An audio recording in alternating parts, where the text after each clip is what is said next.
Madame, Monsieur, bonjour. Merci pour votre présence et votre confiance pour cet événement vidéoconférence du 16 mars 2021 du CLUSIS qui a pour thème la vision fédérale et cantonale du dossier électronique du patient. On a inscrit cette vidéoconférence dans une série de 3 vidéoconférences qui auront lieu, une aujourd'hui, la deuxième le 30 mars et la troisième le 20 avril. Ces 3 vidéoconférences parleront chacune du dossier électronique du patient, mais avec une vision ou une fenêtre différente en fonction des interlocuteurs ou interlocutrices que nous avons invités. Je tiens déjà d'entrée à remercier nos sponsors, nos membres, nos sympathisants, nos invités d'être là, fidèles à nos événements qui ont lieu pratiquement tous les 15 jours. Et c'est un plaisir pour nous à chaque fois de vous donner rendez-vous. Je rappelle, ils passent là, ils défilent devant vous les différents slides de l'association qui démontrent que nous sommes présents en Suisse romande, voire en Suisse depuis 30 ans.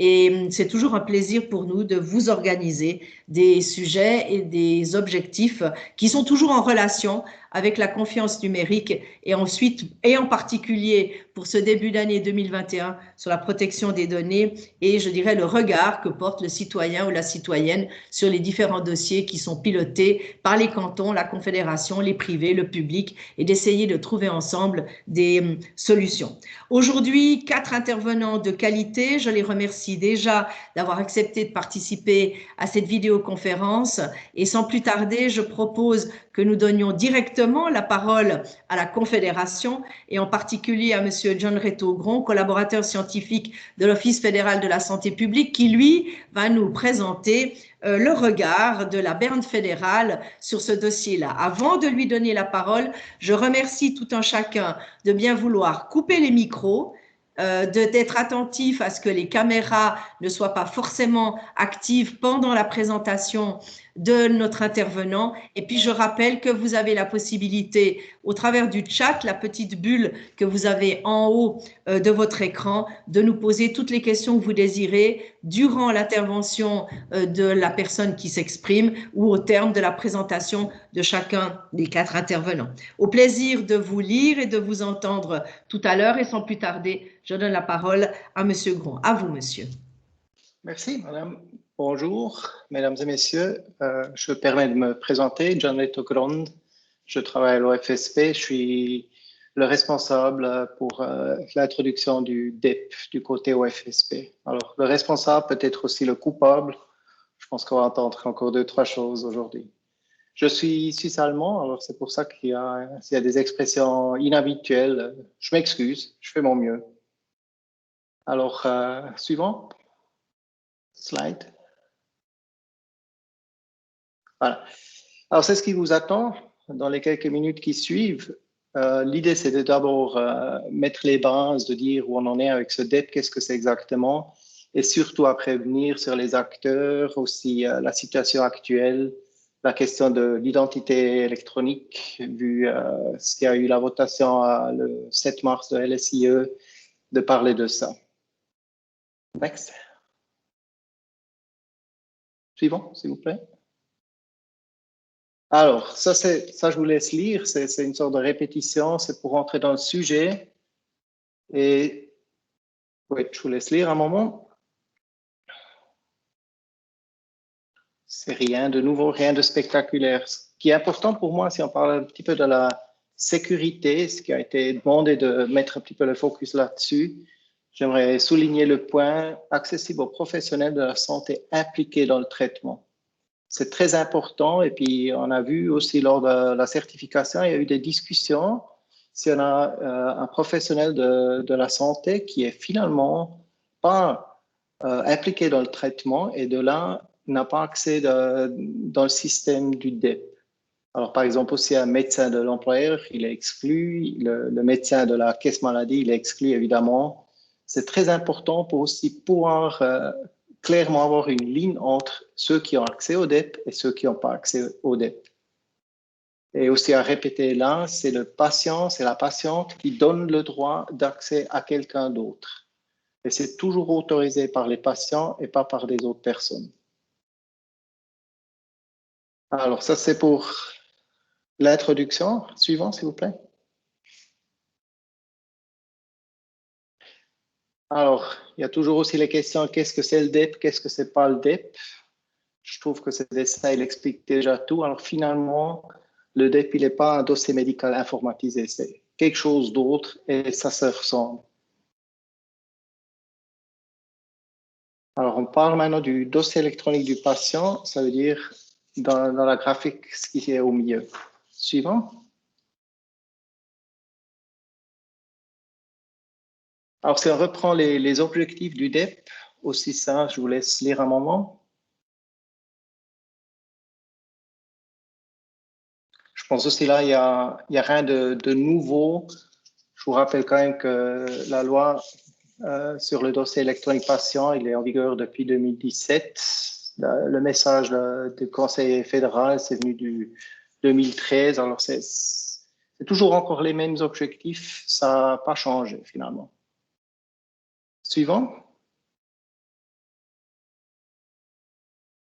Suivant slide, s'il vous plaît. Voilà. Alors, c'est là, j'aimerais... Oups. Vous reculez encore? Voilà, merci. Alors, ici, on est dans ce que j'appelle l'écosystème du DEP. Si on commence à gauche, vous avez le citoyen, la citoyenne, qui aimerait ouvrir un DEP. Et de là, on va à une place où déjà on reçoit une identification électronique ou bien un moyen d'identification électronique pour être plus précis, et on veut ouvrir le DEP. Déjà là, vous voyez, il y a deux liens. Il y a un lien au Identity Provider, le IDP. C'est l'organisation qui va donner ce moyen d'identification électronique, MIE. Et parallèlement, il y a après la communauté de référence qui va faire ouvrir, enfin qui va fournir le DEP, qui ouvre le DEP. De là, il y a l'organisme de certification qui certifie d'un côté les IDP et il y a la certification aussi de la communauté de référence. Ces deux procès, ces deux certifications complètement indépendants l'un de l'autre. Mais si on repart après au point de l'ouverture du DEP, un DEP peut seulement être ouvert si les deux ont été certifiés. Ça fait que cette certification, elle est vraiment très exigeante. Ça, on va entendre aussi que ça ne fait pas seulement plaisir, cette certification. Et finalement, quand on parlera plus tard de l'identification électronique, on verra qu'il y a quand même un avantage dans cette réflexion-là. Ce qui n'est pas trop connu, l'organisme de certification doit être accrédité. Ça veut dire le service d'accréditation, qui est aussi dans une partie de la Confédération, une unité de la Confédération, on va examiner l'organisme de certification. On va voir comment eux, ils examinent les communautés de référence ou les IDP.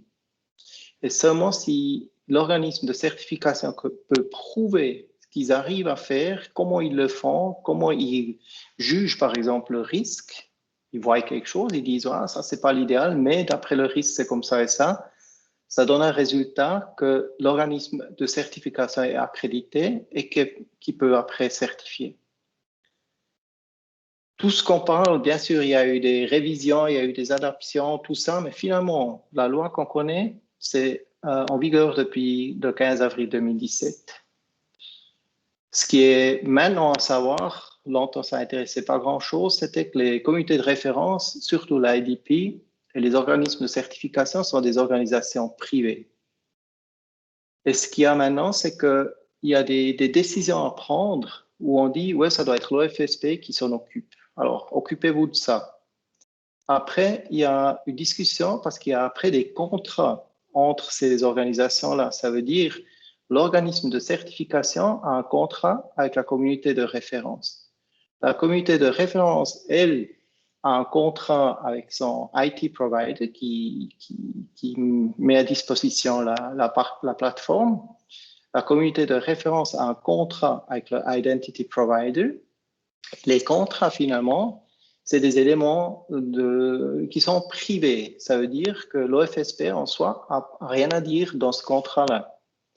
Et si on prend le triangle entre le IT provider, veut dire l'organisation qui met à disposition la plateforme, la communauté de référence et le Identity Provider. Il y en a déjà 3 dans le jeu avec des contrats. Et ce qu'on a vu maintenant, c'était quand on a écrit la loi, je pense qu'on n'allait pas jusqu'à ce point-là de voir qu'il y a beaucoup de complexité dans ces questions-là. À quel moment est-ce qu'un contrat doit contenir quelque chose et on attend que ce soit comme ci ou bien comme ça? Et finalement, on revient souvent chez l'OFSP pour dire, ouais, mais tu dois clarifier, tu dois dire que celui-là, il doit faire ci et ça.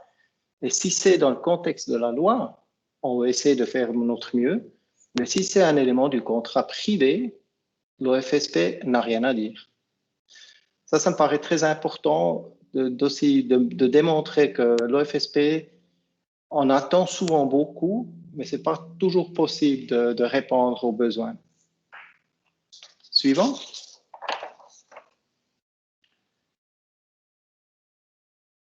Voilà. Alors, on en est où pour le moment? Le premier organisme de certification a été accrédité, c'est faux, pardon. Ça veut dire qu'on a KPMG qui est accrédité pour la communauté de référence, mais aussi pour la IDP. On a 2 communautés de référence qui ont été certifiées déjà. Ça, c'est la communauté de référence d'Argowi et de Sudost. Ça veut dire, c'est entre autres les Grisons, Glarus et Appenzell.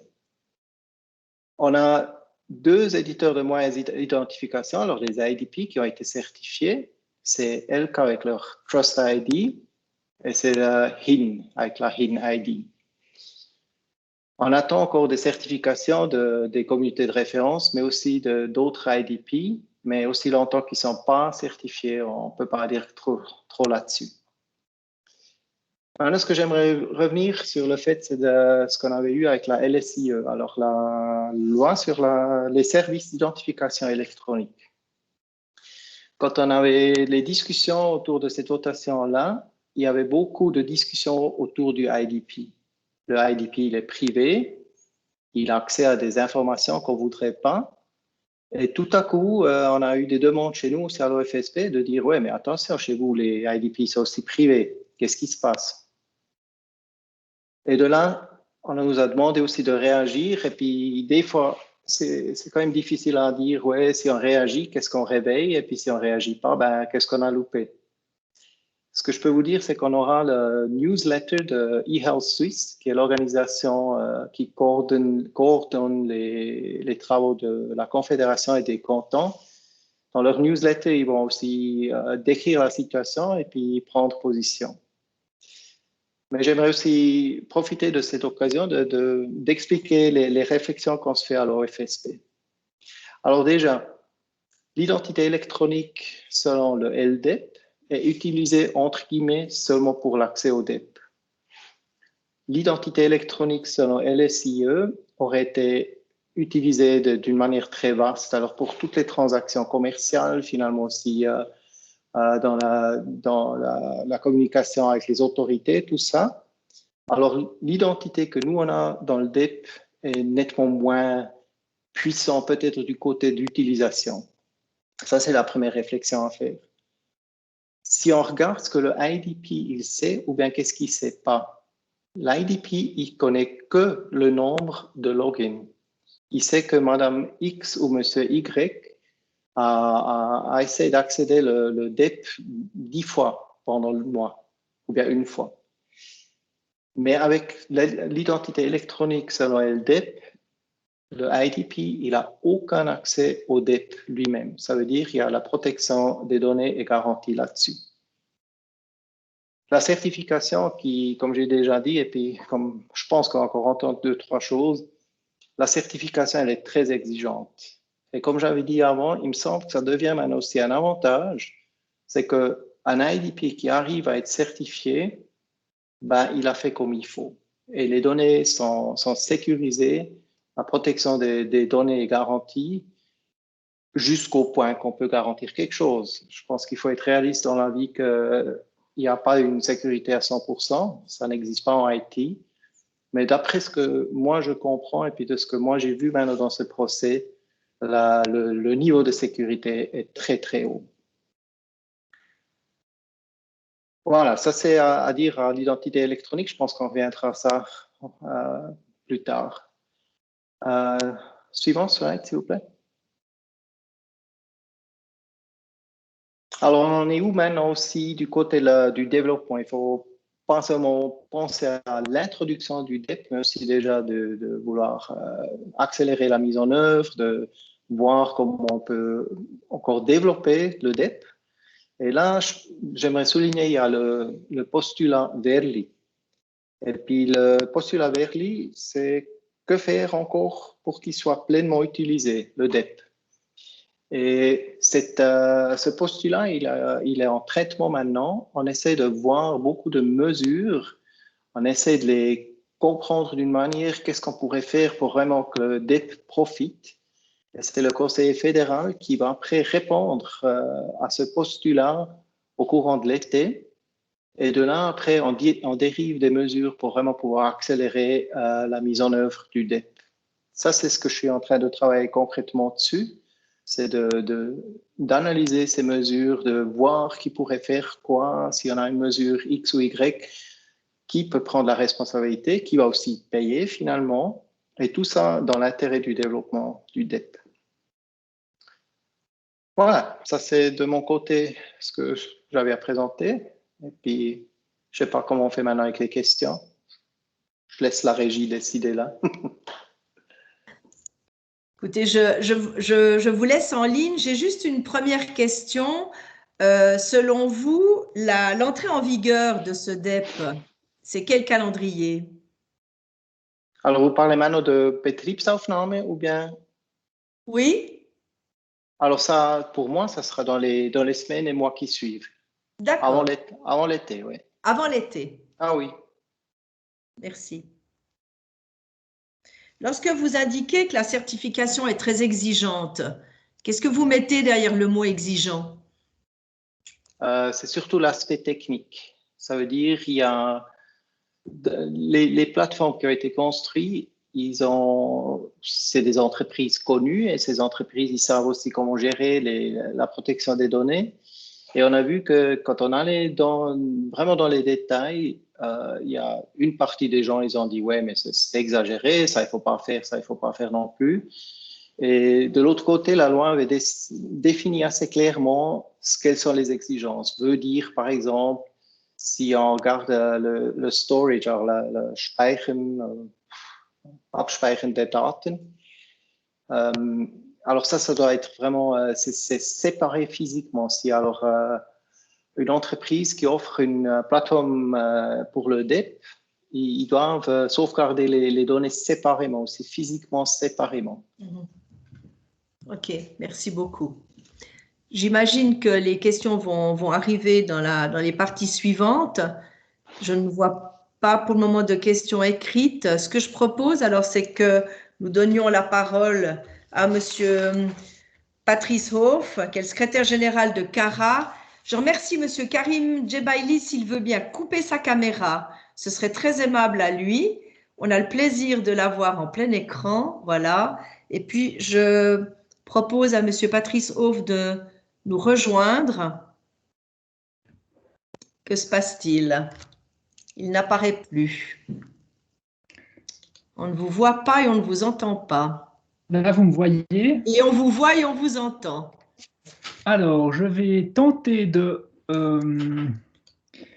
diffuser ma présentation. Alors, pour celles et ceux qui ne vous connaîtraient pas, je dirais que vous êtes celui qui représentait les cantons romans dans cette problématique-là, entre autres, à l'exception du canton de Neuchâtel, si je peux m'exprimer ainsi.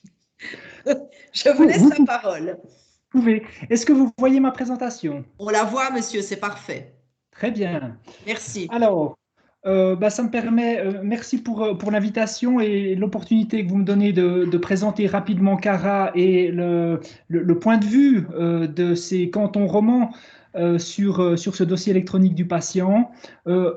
Très rapidement, un peu d'histoire pour vous dire que CARA a été fondé en 2018 par initialement 3 cantons, le canton du Valais, de Genève et de Vaud. Là, vous voyez les 3 ministres signer l'acte de fondation de CARA. Et ces 3 cantons ont rapidement été rejoints par les cantons de Fribourg et du Jura.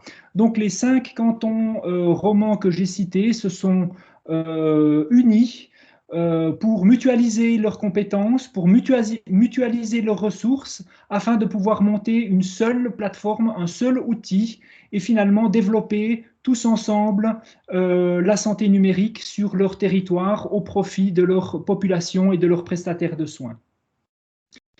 D'emblée, ils se sont fixés des objectifs avec une vision claire que le dossier électronique du patient, mais l'ensemble des outils de santé numérique qu'ils allaient ensemble mettre en place, avait un objectif premier qui est celui de contribuer à la mise en œuvre des politiques de santé publique. Donc le dossier électronique du patient, la plateforme de santé numérique de CARA est considérée comme un outil de santé publique avant toute chose, et finalement ça se ressent dans la mission de CARA qui quelque part œuvre pour développer, pour améliorer les politiques de santé publique et pas exclusivement, on le verra par la suite, pas exclusivement dans le but de mettre à disposition des logiciels, des outils. Donc il y a vraiment une dimension qui se ressent de par la présence forte des cantons fondateurs dans la gouvernance même de l'association CARA. Derrière cette vision de santé publique, il y a évidemment, mais ça c'est quelque chose qui est partagé, de contribuer à la qualité et à la coordination des soins, mais également à la sécurité des soins par le développement et la stimulation du partage de l'information entre les différents professionnels de santé. Plus largement, l'objectif de promouvoir la santé numérique en Suisse occidentale et évidemment mettre un outil à disposition des gens qui ne seraient pas utilisés ne sert pas à grand-chose. Donc il y a aussi l'accompagnement de cette utilisation, l'accompagnement des utilisateurs et des utilisatrices de ces outils en contribuant à développer la littératie en santé et la littératie numérique en santé. Donc voilà des objectifs qui ont été fixés d'emblée à l'association CARA par les cantons. Globalement, aujourd'hui, l'association CARA, au service de la santé numérique, a plusieurs activités.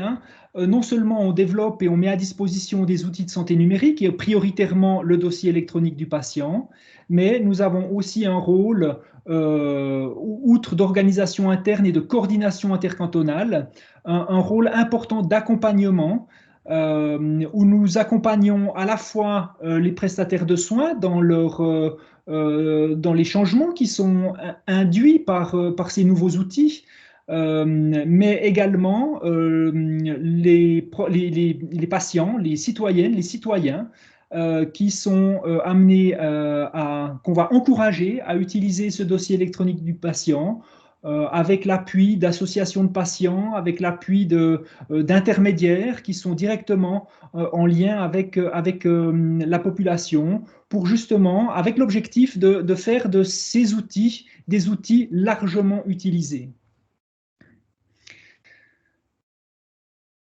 L'association CARA s'est constituée en communauté de référence selon la loi sur le dossier électronique du patient. Ça veut dire qu'elle regroupe toute une série de professionnels de la santé, de prestataires de soins, pour justement participer au dossier électronique du patient. Et les premières institutions qui ont rejoint la communauté de référence CARA sont essentiellement des institutions stationnaires. Et là, vous voyez une petite brochette d'institutions affiliées à CARA sur le territoire des cantons membres. Mais au-delà de ces premières institutions qui ont rejoint la communauté, nous avons aujourd'hui, et nous constatons, vous voyez la courbe en rouge qui est les affiliations des cabinets médicaux qui rejoignent CARA progressivement, continuellement, et grâce justement à certaines actions de communication qui sont menées dans les cantons. Une première l'automne dernier en Valais, où le canton du Valais a encouragé ses médecins à rejoindre CARA pour pouvoir utiliser les outils de transfert de documents, par exemple, entre professionnels. Et tout récemment, dans le canton de Genève, où le canton de Genève a lancé une campagne de communication sur le transfert de Mon dossier médical, qui est l'ancêtre du DEP en Suisse, dont Genève est le promoteur et le pionnier.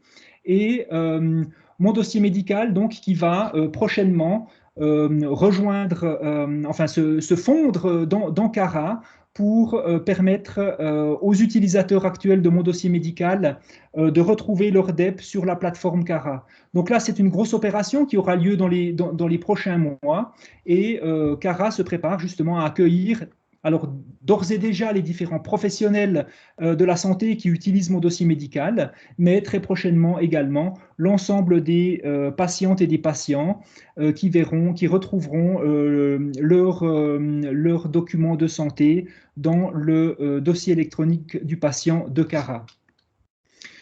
Sur le volet de la certification, alors Jan Retto Grond l'a évoqué, ce fameux logo que vous voyez là à l'écran, qui est la marque de certification que chaque communauté pourra obtenir une fois qu'elle sera certifiée, c'est le sésame finalement qui nous autorise à pouvoir effectivement entrer en production et offrir ce dossier électronique du patient aux utilisatrices et aux utilisateurs, aux patientes et aux patients, à l'ensemble des prestataires de soins. Actuellement, nous avons terminé l'audit principal de certification. Nous attendons de la part de KPMG le rapport final après notre post-audit qui a eu lieu il y a maintenant quelques semaines. Nous attendons ce rapport final pour la fin du mois de mars et nous espérons, enfin évidemment, nous n'avons pas encore les résultats, mais nous espérons obtenir une certification peu après, dans les semaines qui suivent. Et nous avons toujours bon espoir de pouvoir annoncer l'ouverture du DEP de CARA dans le courant du printemps. Donc les étapes les dates ne sont pas très précises à ce stade parce qu'on est conscient qu'il y a beaucoup d'incertitudes qui restent de part et d'autre. Donc nous sommes toujours avec cette fenêtre du printemps 2021 pour pouvoir lancer le DEP et ouvrir le DEP au public, et avec un enjeu que n'ont peut-être pas d'autres communautés de référence, et je viens de le dire, en lien avec Mon dossier médical, où d'emblée, la plateforme CARA sera utilisée par des dizaines de milliers d'utilisateurs de Mon dossier médical. Alors aujourd'hui, ils sont 50 000, on sait bien, enfin on imagine bien que les 50 000 ne vont pas basculer de Mon dossier médical à CARA en quelques semaines, mais tout de même, nous espérons qu'une majorité d'entre eux rejoindront CARA pour continuer à utiliser le DEP. Et donc, c'est pour nous un défi majeur parce que nous devons d'emblée offrir une plateforme qui soit non seulement fiable et sécurisée, mais également attractive. Et il est extrêmement important pour l'ensemble de ces futures utilisatrices et futurs utilisateurs que nous puissions leur mettre à disposition un outil utile et utilisé. Donc voilà, cette étape de la certification est très importante. Alors, Monsieur Grond l'a évoqué, hein, ça a été et c'est encore une opération extrêmement complexe, cette certification. Pour vous dire, on a commencé avec un pré-audit à l'été 2019 et aujourd'hui, au printemps 2021 seulement, nous espérons obtenir cette certification. Donc, c'est un parcours extrêmement long, au cours duquel nous avons effectivement appris beaucoup de choses. Nous avons appris beaucoup de choses sur le fonctionnement d'une communauté, sur l'optimisation qu'on peut imaginer d'une communauté, où nous avons essayé justement dans cette optique de proposer une plateforme attractive et un service attractif pour la population et les professionnels de santé. Nous avons essayé d'optimiser au maximum nos processus ce qui provoque forcément des exigences supplémentaires en termes de certification. Je vous donne simplement un exemple. Si nous souhaitons numériser au maximum le processus d'ouverture de DEP, plutôt que de récolter des consentements sous format papier et les stocker sous format papier, si nous voulons numériser ce processus, eh ben, c'est un autre fournisseur que nous devons, avec lequel nous devons contractualiser, et c'est un fournisseur qui entre aussi dans le périmètre de certification, et donc ça engendre des contrôles supplémentaires. Donc voilà, c'est vraiment un cadre extrêmement exigeant, ça a été dit, qui est mis en place et qui nous oblige à faire des choix également.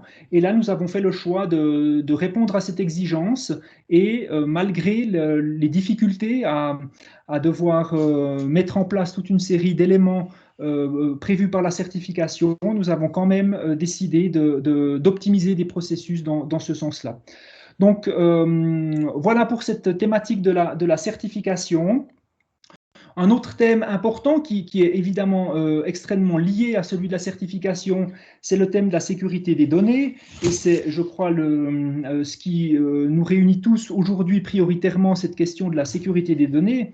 Alors, rapidement, sans entrer dans trop de détails, les différentes mesures que CARA a prises pour garantir au maximum la sécurité des données.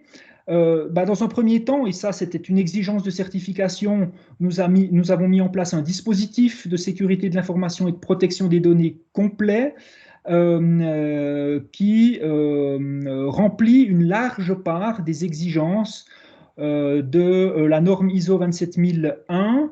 Donc, ce dispositif est mis en place, il est en ce moment sous la supervision de notre certificateur et nous espérons qu'il correspond effectivement à ce qui est attendu pour une communauté de référence. Par ailleurs, et au-delà de ces différentes exigences de certification, nous avons engagé une collaboration très étroite avec les préposés à la protection des données et à la transparence de tous les cantons membres de CARA, ainsi qu'avec le préposé, enfin les services du préposé fédéral à la protection des données. Collaboration qui s'avère extrêmement riche et enrichissante, donc nous nous félicitons de cette collaboration, même si parfois dans le processus de consultation, ça ralentit aussi un peu nos travaux. Mais ça, c'est bien normal. Nous avons par ailleurs négocié un contrat de sous-traitance en matière de sécurité et de protection des données avec notre fournisseur technique. Quelque chose qui n'était pas exigé à proprement parler par les critères de certification, mais qui nous paraissait important parce que effectivement la protection des données, la sécurité de l'information sont un élément clé pour la confiance des utilisateurs dans le système du dossier électronique du patient. Donc il nous paraissait important de bétonner, si on peut dire, cet aspect-là avec notre fournisseur technique. Nous avons également, on s'est prêté à un audit de sécurité du contrôle cantonal vaudois des finances, qui est en passe de s'associer avec les autres contrôles cantonaux des finances des autres cantons membres pour poursuivre ensuite cet audit de sécurité. Et là, les résultats nous sont plutôt encourageants pour nous. Donc, même si leur visite s'est faite dans le cadre alors qu'on n'était pas encore en production, bien évidemment, mais leur examen a déjà pu montrer que CARA était sur la bonne route.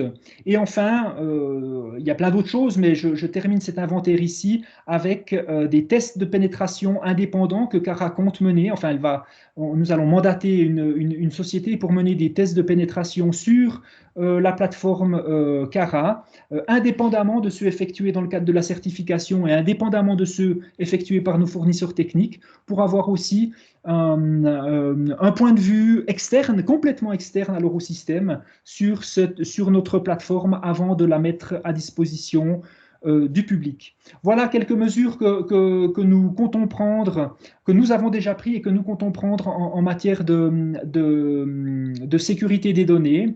Et un élément important, même capital pour nous par rapport à cette question de sécurité des données, c'est le champ de tension qui existe entre ces deux éléments que vous voyez à l'écran. Et finalement, vous avez compris avec le début de mon exposé que la mission de CARA, c'est d'assurer la sécurité des soins, ou en tout cas de renforcer, de contribuer à la sécurité des soins, à la qualité des soins, et que la sécurité des données est un moyen pour arriver à la sécurité des soins. Et ce n'est pas une fin en soi. Et il est vrai que parfois, dans les différentes discussions que nous avons avec différents interlocuteurs, on a l'impression que la sécurité des données est le plus important de tout. À titre personnel, je suis partagé, voire même opposé à cette vision que la sécurité des données est une fin en soi, sachant que l'association CARA est une association qui poursuit des objectifs de santé publique et que nous serons évalués, jaugés à l'aune de notre apport en matière de santé publique, donc notre contribution à la sécurité des soins, et évidemment que la sécurité des données, la protection des données est importante, mais ce n'est pas le critère de réussite pour nous, pour l'association CARA. Voilà, pour terminer, cet avion au décollage montre très bien dans quelle situation CARA se trouve aujourd'hui. Donc nous sommes au décollage, prêts à prendre notre vitesse de croisière. Ça demande une énergie considérable et les tonnes de kérosène qui sont utilisées au moment du décollage sont une métaphore tout à fait parlante. Donc nous mettons une énorme énergie maintenant dans cet élément-là.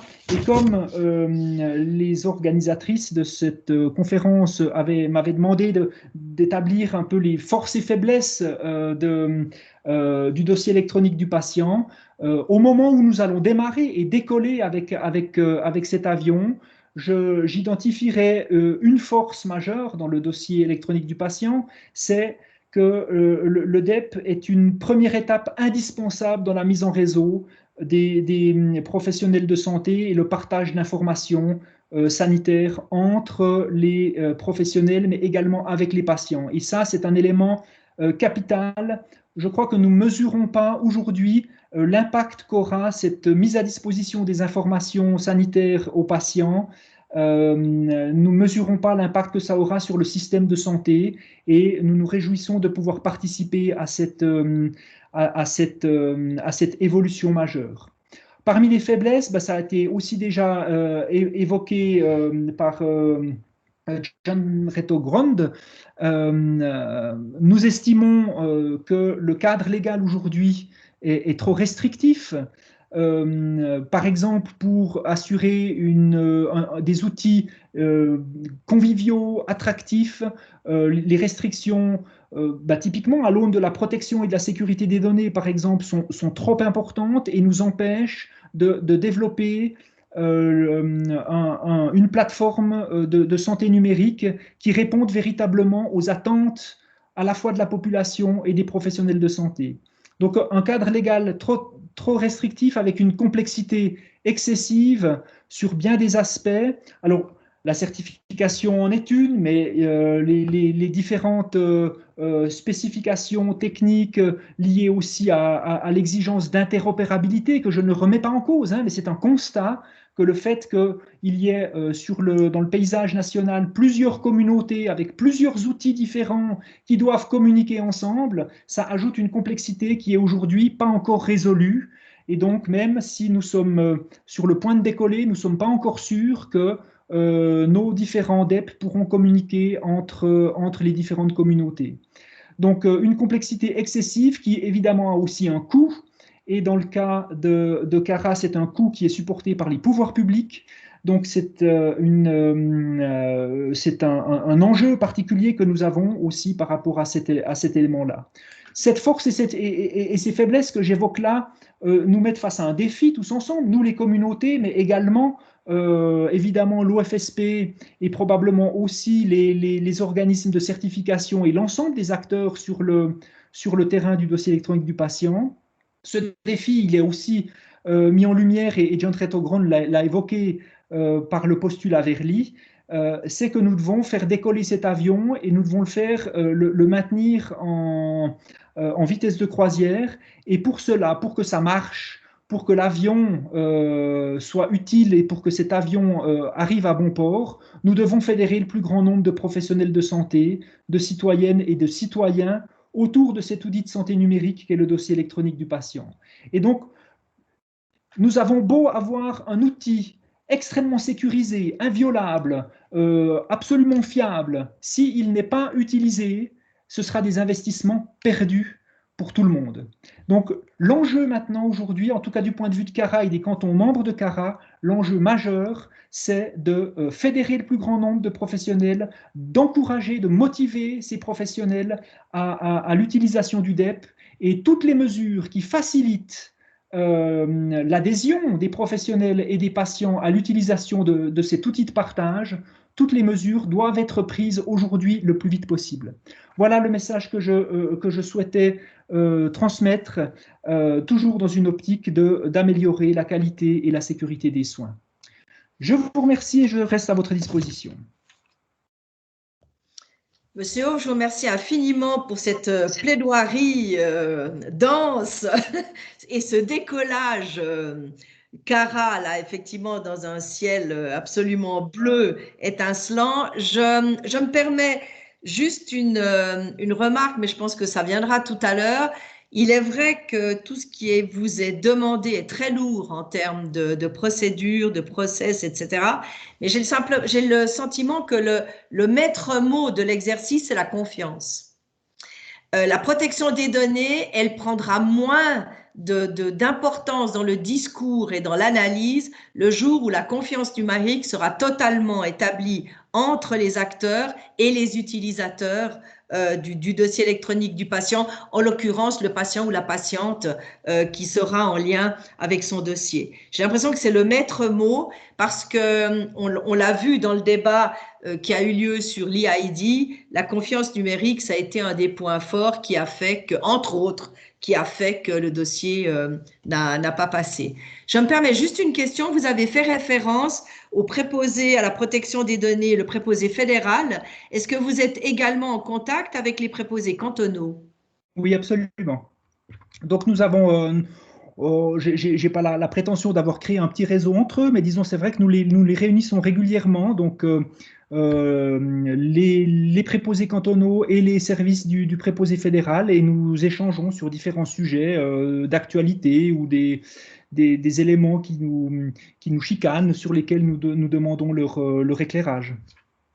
Très bien, merci beaucoup. Je propose qu'on aille plus loin après dans la discussion. Je vois qu'il y a une question qui arrive concernant j'ai une question qui est adoption du dossier. Pourquoi ne pas avoir profité de la situation Covid et du besoin de sécuriser les résultats de tests et des carnets de vaccination pour directement les intégrer dans le DEP? Opportunité manquée. Point d'interrogation. Oui, probablement, mais nous n'étions pas prêts, puisque nous sommes sur le point de lancer le DEP aujourd'hui. Nous aurions dû avoir une année d'avance pour ça. Et puis, ben voilà, on ne refait pas l'histoire. On connaît les retards qui ont eu lieu pour différentes raisons. Et la situation est telle. Mais je pense effectivement que si nous avions pu tenir le délai qui était fixé initialement d'avril 2020, ça aurait été extrêmement utile dans ce contexte-là. Mais je me permets aussi de revenir sur votre question, Madame Perrin-Jacquet, de la confiance. Hein, Oui. vous avez absolument raison que la confiance est l'élément clé dans ce système. Ma crainte aujourd'hui, c'est que ceux qui ont confiance renoncent à utiliser le DEP parce que c'est trop complexe, c'est trop compliqué, et puis l'utilité n'est pas perçue immédiatement. Donc, on doit vraiment tout faire pour capitaliser et pour garder avec nous ceux qui montent dans le train parce qu'ils ont confiance dans le système. Et tout faire en sorte que cette confiance s'accroisse progressivement, et dans le but évidemment de recueillir une majorité de personnes confiantes dans le système. Donc il y a un enjeu de confiance, mais il y a aussi un enjeu d'attractivité, d'utilisabilité, de user-friendliness qui est indispensable pour cet outil. Parfait. Merci beaucoup. Il y a une question qui viendra, mais alors ça va tendre la perche à notre intervenante suivante, puisque la question c'est pour quelle raison est-ce que le canton de Neuchâtel ne collabore pas avec CARA. Et là, c'est Madame Caroline Gallois-Vinas qui va maintenant prendre la parole, qui va pouvoir nous indiquer les tenants et les aboutissants de cette réflexion-là. Je vous remercie, Monsieur Hoff. On se voit tout à l'heure pour le panel final. Merci beaucoup. Et je propose à Madame Gallois de nous rejoindre. Madame Gallois-Vinas est responsable de la cellule Cyber Santé, directrice opérationnelle de la structure porteuse du dossier électronique du patient pour le canton de Neuchâtel. Madame, bonjour, je vous laisse la parole. Bonjour, merci. Et merci pour la question qui me permet... Alors, je vais me mettre en diaporama. J'espère que vous voyez mon écran. On vous voit, vous, pour le moment. Très bien. Moi, je ne vois plus que mon écran. Alors, hop. On réessaye. Voilà, c'est parfait. C'est parfait, très bien. C'est parfait. Merci, madame. Alors, effectivement, je pensais aborder le sujet avant d'avoir la question, mais j'ai eu la question qui me permet d'expliquer pourquoi on met les choses en œuvre ainsi à Neuchâtel. Donc, je vais vous expliquer tout ça. Et puis ensuite, je profiterai de parler un petit peu des challenges de ce DEP en termes de communauté. Puis ça, c'est pas propre à Neuchâtel, c'est tel qu'on le perçoit à Neuchâtel, mais je pense que c'est largement partagé par les autres communautés. Alors, comment on met en œuvre le dossier électronique du patient à Neuchâtel? Donc, on a une loi fédérale, la Confédération nous en a parlé un petit peu tout à l'heure. De cette initiative fédérale, on a des mises en application régionales de manière plus ou moins grosse. Donc, on voit qu'aujourd'hui, il y a 8 communautés de référence qui vont proposer le DEP sur le territoire avec des communautés plus ou moins grosses. On vient de parler de CARA, qui est le regroupement de 5 cantons. On a Axana, qui regroupe 13 cantons sur le territoire alémanique. Et puis, des initiatives un petit peu plus, je dirais, en termes de périmètre géographique moins dense, qui peuvent se limiter à un canton, comme c'est le cas à Neuchâtel, comme c'est le cas aussi en Argovie et dans le Tessin. Alors pourquoi à Neuchâtel, on est parti ainsi plutôt que de rejoindre CARA? Alors il faut peut-être juste reprendre un petit peu l'historique de la cybersanté dans le canton. Donc la cybersanté est quand même une des priorités puisqu'elle est dans le rapport de la politique sanitaire 1522.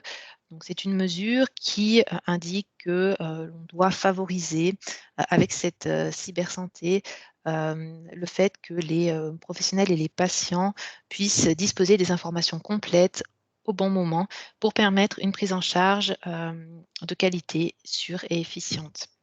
Deuxième élément, dans sa vision de la santé au XXIe siècle, le Conseil d'État en 2016 a défini la santé sous forme de piliers. Donc il y avait 6 piliers et un des piliers était ma santé connectée. Donc on voit là une priorité du Conseil d'État sur cette thématique de la santé connectée, la cybersanté. Et puis cette santé connectée doit permettre de répondre aux objectifs stratégiques, notamment de développer un système de soins en réseau et de placer le patient comme acteur de sa santé. Donc, voilà un petit peu le contexte politique. Et puis, quand le dossier électronique du patient a pointé le bout de son nez, avant que la loi entre en vigueur, quand on commençait à en parler, le canton de Neuchâtel est allé auprès des professionnels de santé. Donc, c'est un canton qui est à l'écoute. Il y a eu des tables rondes qui ont été organisées, des entretiens bilatéraux, des sondages. Et puis, il y a plusieurs éléments qui sont ressortis et 2 qui sont pertinents que je souhaitais partager avec vous et qui expliquent un petit peu l'organisation qu'on a mis ensuite en place. Premier élément, demande d'un soutien de l'État. C'est-à-dire qu'effectivement, les professionnels de santé, ils ont leur quotidien à gérer. Même avant le Covid, ils avaient déjà beaucoup à gérer. Ce dossier, ils ne savaient pas forcément par quel bout le prendre. Et puis, c'est un dossier qui, d'un point de vue financier, est coûteux. Donc, la demande de soutien de l'État était à la fois en termes de projet, mais aussi en termes financiers. Et là-dessus, le Conseil d'État a répondu favorablement avec l'obtention en septembre 2017 d'un crédit d'engagement de 3 millions de francs qui permet de mettre en place le dossier électronique du patient depuis cette date jusqu'à aujourd'hui. Deuxième élément qui est ressorti, OK, on veut un soutien de l'État, mais en même temps, on ne veut pas se voir imposer une solution qui viendrait des politiciens qui ne sont pas sur le terrain, qui ne savent pas de quoi on a besoin.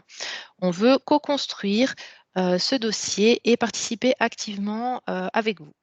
Donc ça, c'était un élément qui était à la fois étonnant parce qu'on se disait que les professionnels n'avaient pas forcément de temps à dédier à ça. Et donc, on a, je dirais, sauté sur l'opportunité de pouvoir co-construire ce dossier avec les professionnels. Donc, du coup, on a décidé de créer nos instances avec les professionnels de santé qui sont vraiment inclus et qui sont partie prenante dans toutes les décisions qui sont prises en lien avec la mise en place du DEP. Et je vous présenterai juste après la manière dont on est organisé. Donc, vraiment, cette gouvernance de projet, l'idée, ça a été de créer des entités pluridisciplinaires. Donc, au niveau cantonal, l'idée étant d'avoir un espace de confiance dans un réseau de soins de proximité. Et c'est vrai qu'on a aussi la chance à Neuchâtel d'avoir un petit canton où il est facile d'avoir accès aux différents prestataires de soins et de créer cette cohésion. Et donc, on en a profité. Donc, voilà comment on est organisé. Le schéma un petit peu barbare, entre guillemets, je dirais. Donc, on a la communauté de référence qui est l'entité qui est demandée par la loi demandant aux professionnels de se regrouper dans une communauté ou communauté de référence. La loi indique aussi que dans cette communauté de référence, il ne peut y avoir que des prestataires de soins et des patients qui s'affilient pour ouvrir un dossier. Mais donc, dans cette communauté de référence, il ne pouvait pas y avoir le canton. C'est pour ça qu'on a créé, d'ailleurs, au même moment, le même jour, on a créé ces deux entités sous forme associative. On a aussi créé la structure porteuse.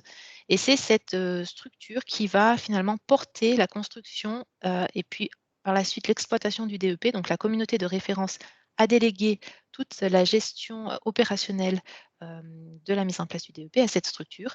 Et dans cette structure, pour répondre aux deux éléments que j'ai présentés précédemment, il y a le canton de Neuchâtel qui, dans un premier temps, porte la totalité financière de la mise en place de ce projet et qui va mettre en place l'organisation de projet. Et puis, il y a à ses côtés les principaux prestataires de soins cantonaux pour que les décisions soient prises de manière collégiale, le canton étant une voix parmi 10. Donc, on retrouve les fêtières de MS, on retrouve les hôpitaux publics, donc avec l'hôpital somatique, l'hôpital psychiatrique. On retrouve les soins à domicile avec notre principal organisme de soins à domicile sur le canton. On retrouve les médecins, on retrouve les pharmaciens, on retrouve le CIGES qui gère l'informatique de la plupart des institutions de santé dans le canton. Et puis ADMED, donc le laboratoire qui nous a rejoint par la suite, qui ne faisait pas partie des membres fondateurs, mais qui participe au projet depuis maintenant 2 ans. Donc voilà, je dirais, c'est notre organisation et le fait que les professionnels soient vraiment dans la structure porteuse et prennent toutes les décisions qui est un tout petit peu différent du schéma organisationnel de CARA. Et puis, c'était important pour les prestataires de soins neuchâtelois d'être vraiment dans ces instances décisionnaires et de prendre toutes les décisions. Je donne des exemples. Ça va être quelle est la plateforme qu'on choisit, quels sont les financements qu'on met en place, quelles sont les ressources qu'on alloue sur telle ou telle thématique, quelle est la campagne de communication qu'on lance, quelle stratégie de formation on décide. Quand on lance le DEP, on le lance de quelle manière, quel module on active, etc., etc. Donc, c'est pour nous une grande force. Ça nous permet d'obtenir une adhésion assez forte au sein des prestataires de soins. Ce n'est pas toujours simple de tous se mettre d'accord autour de la table. Ça l'est de plus en plus. C'était un petit peu plus difficile au départ. Je pense que chacun trouvait un petit peu sa place. Puis là, on tend vers un objectif commun. Donc, voilà comment on est organisé et pourquoi on a fait les choses ainsi. Et ensuite, d'un point de vue projet, on a la cellule cybersanté en dessous qui opérationnalise tout ce que la structure porteuse décide et des groupes de travail qui sont mis en place avec différentes thématiques, la partie métier, la partie plutôt technique, la partie communication, formation. Et puis, on avait aussi un groupe de patients qui nous permettait d'avoir un petit peu la vision de ce qu'attend la population. Voilà comment on est organisé. Juste pour imaginer un petit peu les travaux qu'on a mis en place et le fait qu'on avait cette proximité avec les prestataires de soins. Donc, on a très vite, sur le canton de Neuchâtel, travaillé sur la liste des documents qu'on voulait voir apparaître dans ce dossier, puisque la loi dit qu'il ne doit y avoir dans le DEP que les documents importants pour la prise en charge du patient, mais elle ne liste pas de manière exhaustive quels sont les documents. Donc, c'est un des premiers ateliers qu'on a mené avec les professionnels, de se dire finalement qu'est-ce qui est important d'avoir dans ce dossier. Donc, on a finalement fait la chaîne de soins, puis chacun disait, par exemple, l'hôpital, bah, toi, hôpital, quelle information t'est nécessaire quand le patient arrive dans tes murs et que tu ne le connais pas?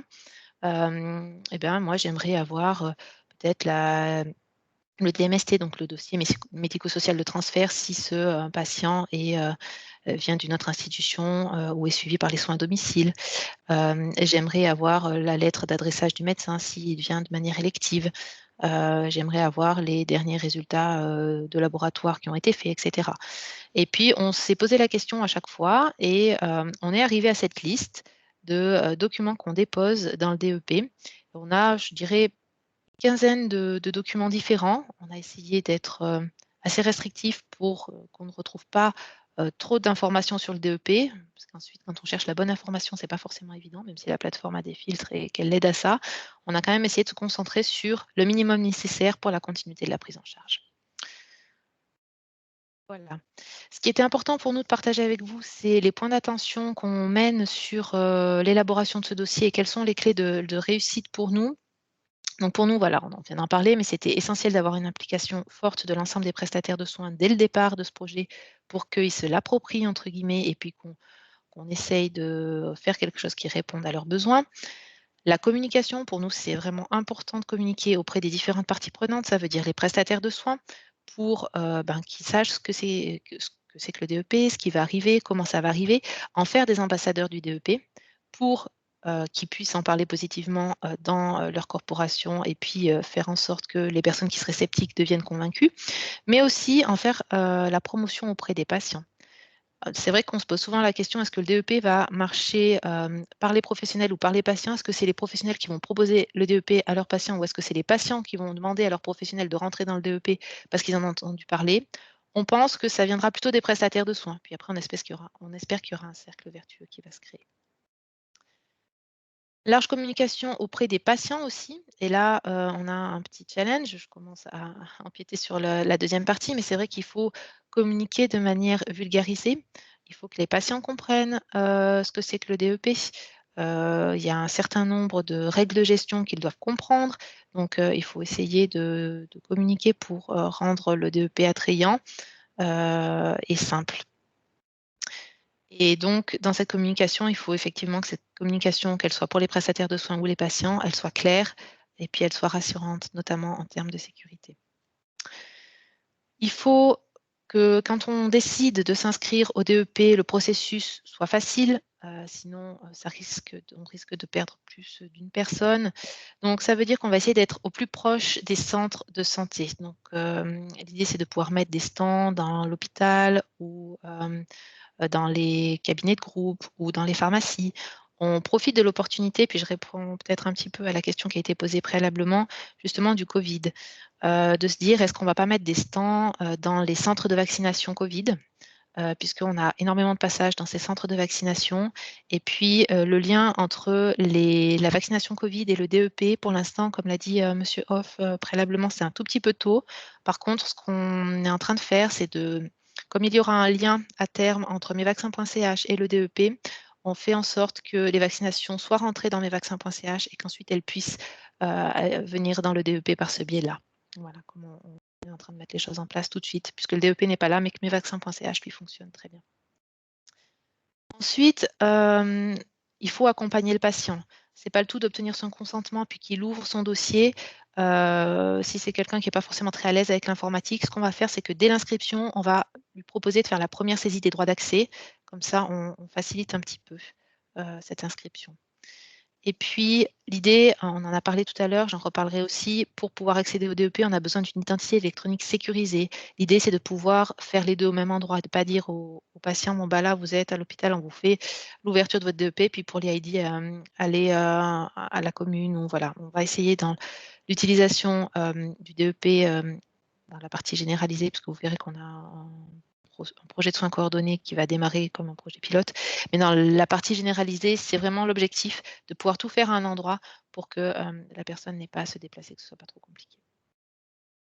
Et puis, une des vraies clés de réussite pour nous, c'est que ce soit facile pour les prestataires de soins qui ne voient pas ce dossier comme une lourdeur administrative supplémentaire. Donc, pour nous, ça passe par le raccordement de leur système clinique, c'est-à-dire qu'ils restent dans le système qu'ils utilisent au quotidien. Ça ne change pas l'ergonomie.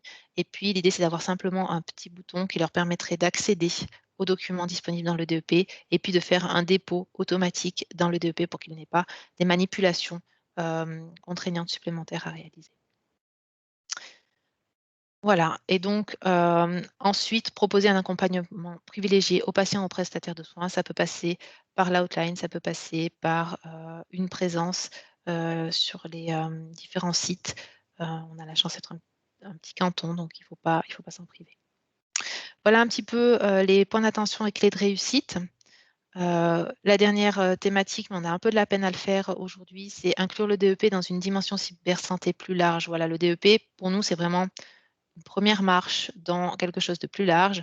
Aujourd'hui, avec tout ce qu'on vient d'entendre préalablement, ça nous occupe beaucoup. Cette certification nous occupe beaucoup aussi. Donc, je dirais qu'on est à 98% sur le DEP. On a un peu de la peine à prendre du recul, mais c'est l'idée qu'on essaye de suivre, qu'on pourra faire dans les prochains temps. Alors, comment on va mettre les choses en place à Neuchâtel? On va le faire en 2 temps. Pourquoi? Parce qu'on n'a pas envie de louper le lancement généralisé. On pense que des lancements, il n'y en a qu'un. Et puis, on voudrait vraiment avoir d'abord ce petit projet en mode laboratoire, je dirais, où on a un certain nombre de patients, un certain nombre de prestataires de soins, qui permet de tester l'échange entre les acteurs, qui permet de tester aussi les processus d'inscription, notre hotline pour voir si elle est suffisamment dimensionnée, la formation qu'on réalise, etc. Donc, d'ici la fin de ce printemps, le début de l'été, en fonction de où est-ce qu'on en sera de notre certification, comme du côté de Cara, on a encore quelques incertitudes sur une date exacte.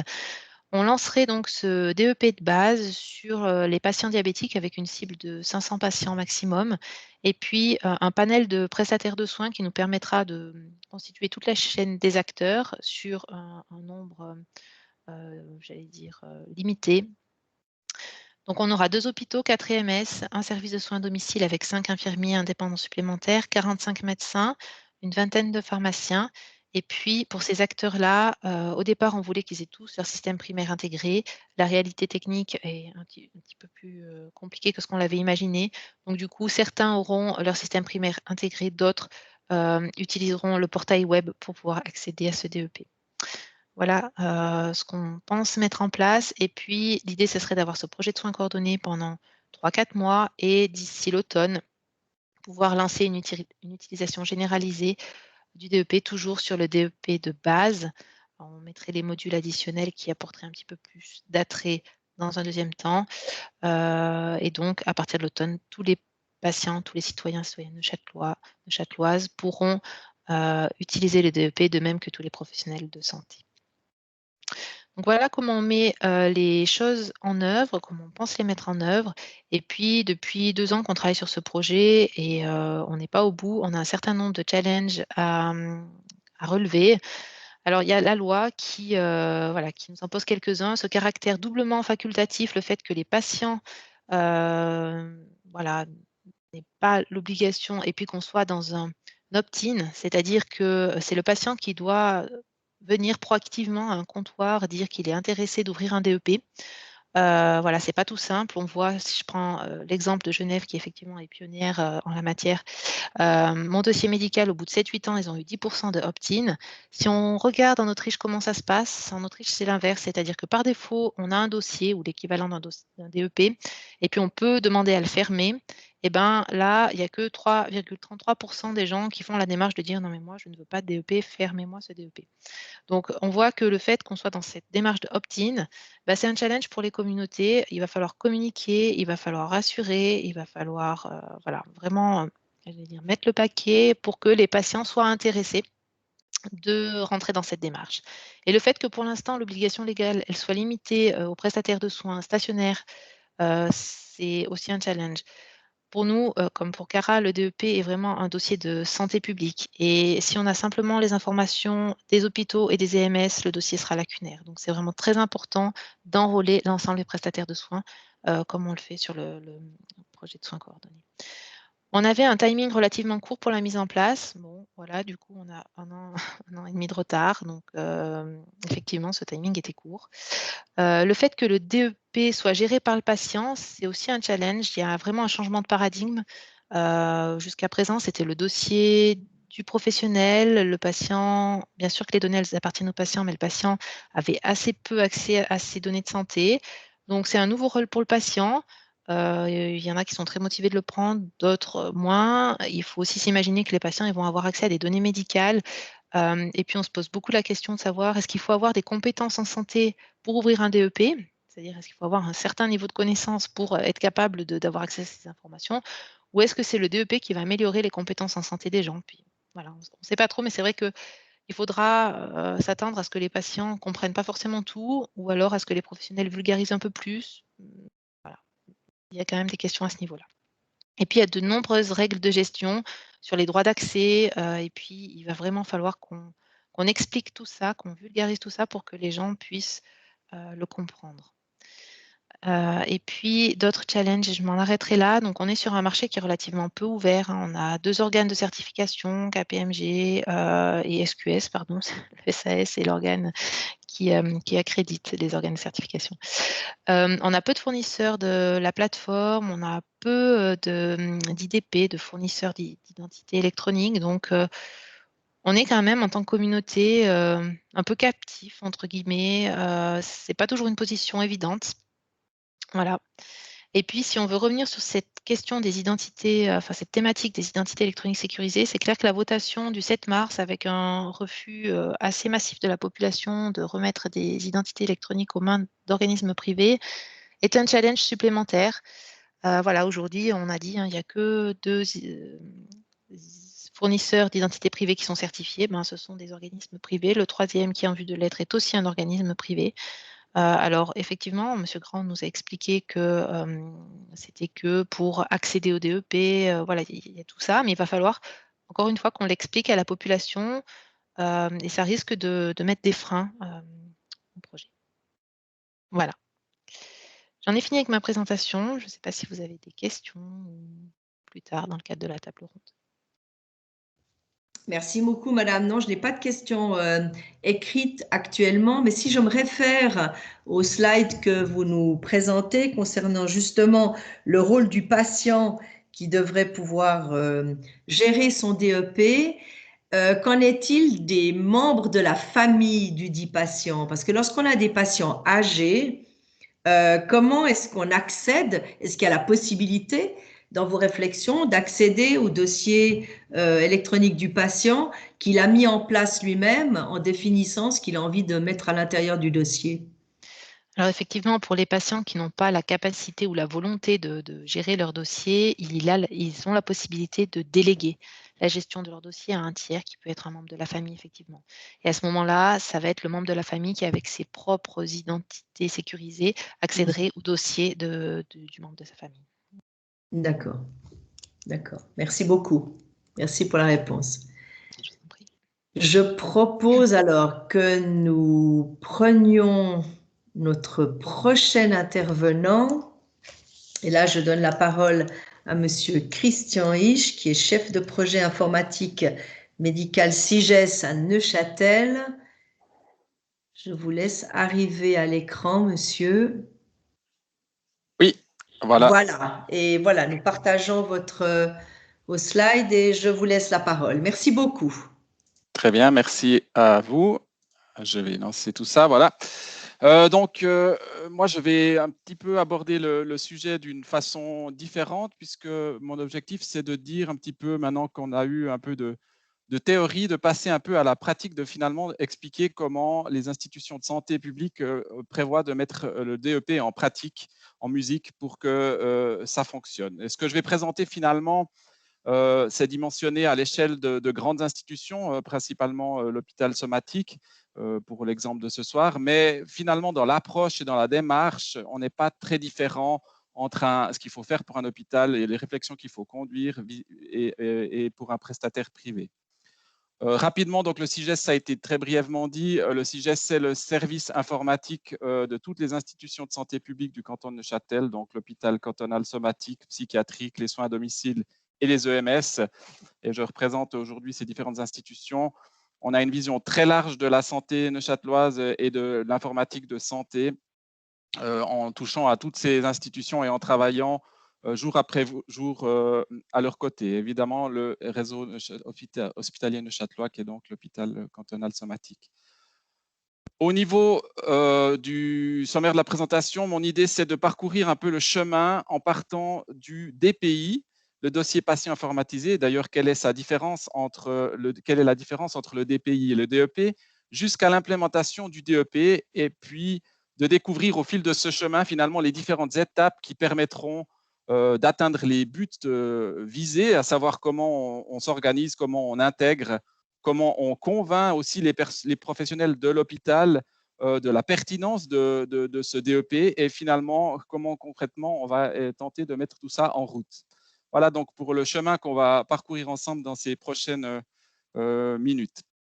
Alors, à présent, si je rentre déjà dans la question de finalement, quelle est la différence entre le dossier patient informatisé, DPI, et le dossier électronique du patient, DEP?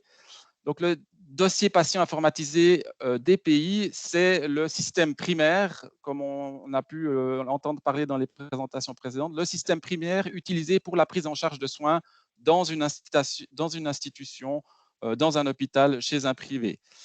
Donc, c'est un système qui est à l'interne des institutions et qui appartient aux institutions. Par opposition, le DEP est un système secondaire. Il est utilisé en appui du système primaire, il est utilisé en appui de la prise en charge de soins.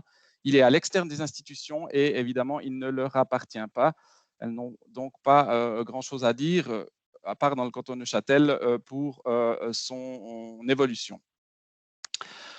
Maintenant, voyons en quelques mots comment s'est construit le DPI pour comprendre et puis aller ensuite jusqu'au DEP. Donc, un petit historique sur le dossier médical. Finalement, au commencement, le papier avec tous ses avantages, mais aussi ses nombreux inconvénients.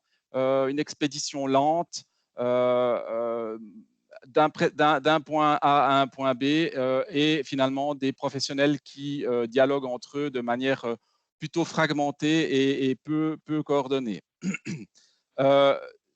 Puis arrive l'informatique, doucement, et puis doucement à un rythme toujours plus effréné, mais je dirais pas toujours de manière extrêmement coordonnée, structurée, voire standardisée, parce que évidemment, dans l'hôpital, pour les prestataires privés, c'est la même chose. Il faut composer avec les acteurs du marché qui ont conçu des logiciels et dont leur objectif, c'est évidemment de les vendre, de faire du business avec. Et on voit que certains choix qui ont été pris par ces fournisseurs ne sont pas toujours ceux qui seraient souhaités et qu'il faut réussir à mettre en musique tous ces systèmes ensemble. Donc, on voit que l'informatique, à l'heure actuelle, elle a amélioré la rapidité du transfert d'informations, mais finalement, elle a surtout ajouté des canaux de communication supplémentaires par rapport au courrier qu'on avait avant. On a le fax, bon ça c'est une technologie qu'on espère pouvoir brûler un jour, mais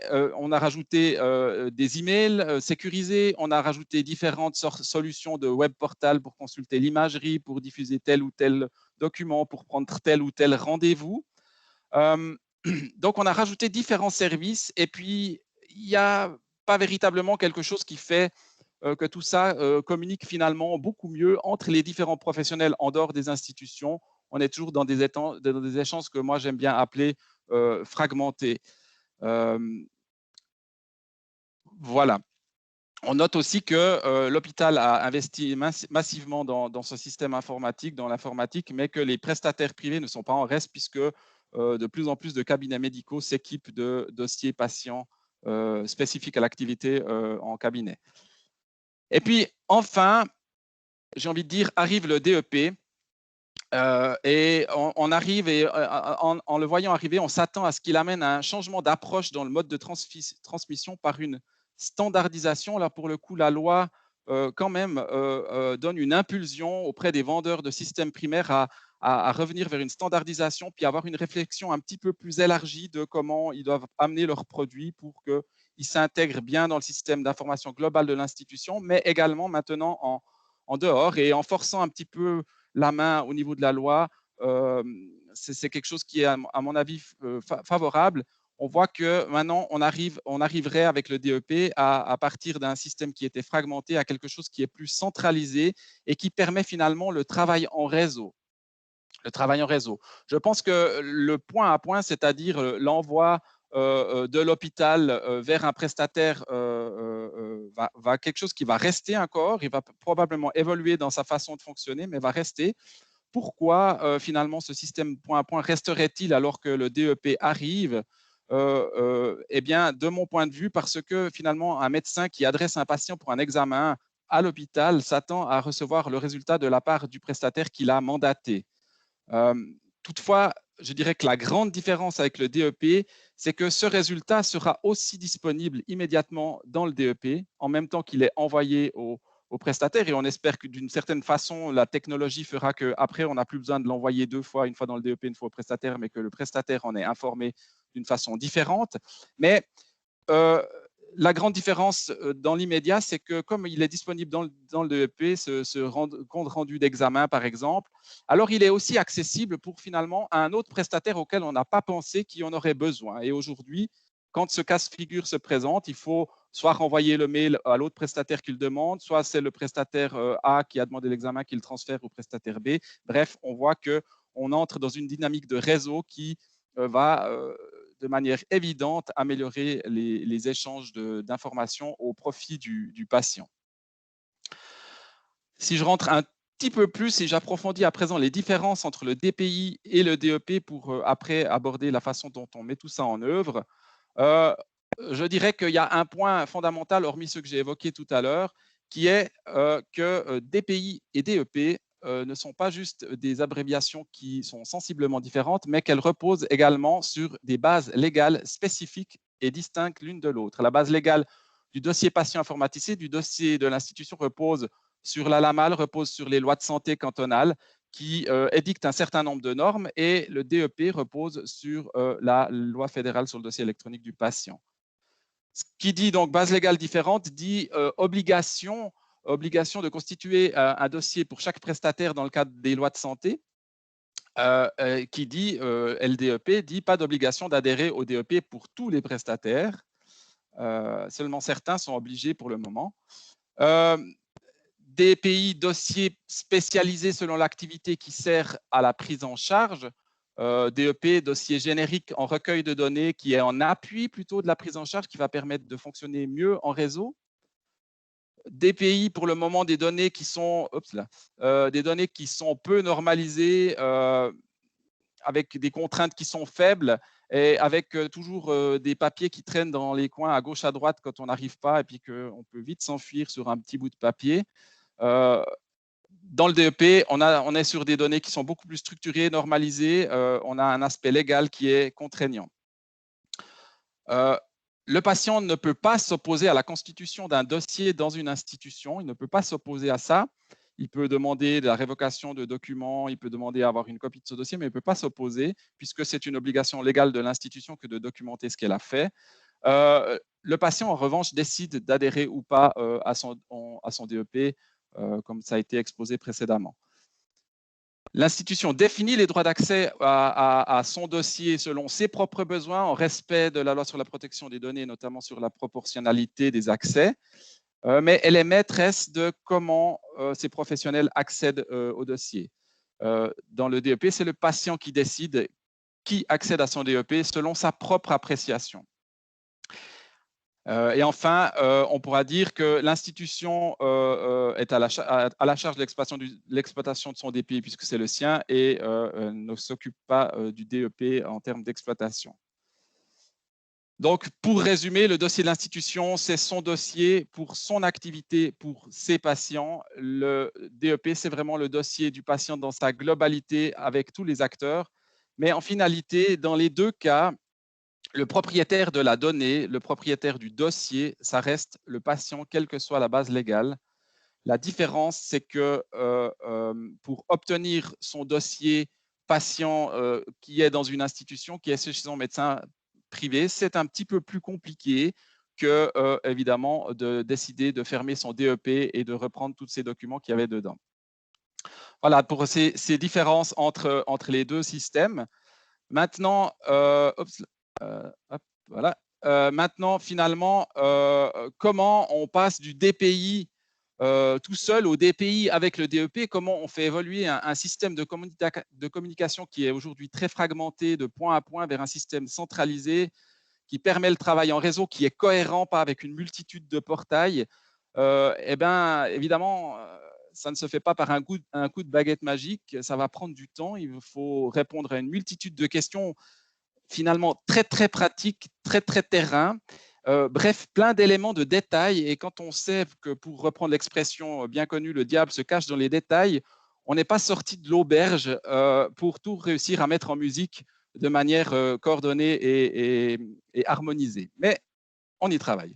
Donc, tous ces thèmes qui sont finalement dans ce nuage de mots ici, ça se réfléchit, ça s'organise et puis ça s'adaptera certainement avec le temps également. Donc, comment finalement on fait tout ça?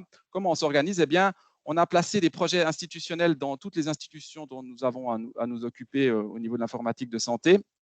Et avec ces institutions, avec les professionnels de ces institutions, on s'est donné les moyens, dans une structure de projet assez forte, de se poser ces questions, d'y réfléchir, d'établir des concepts, de répondre concrètement aussi à toutes ces questions.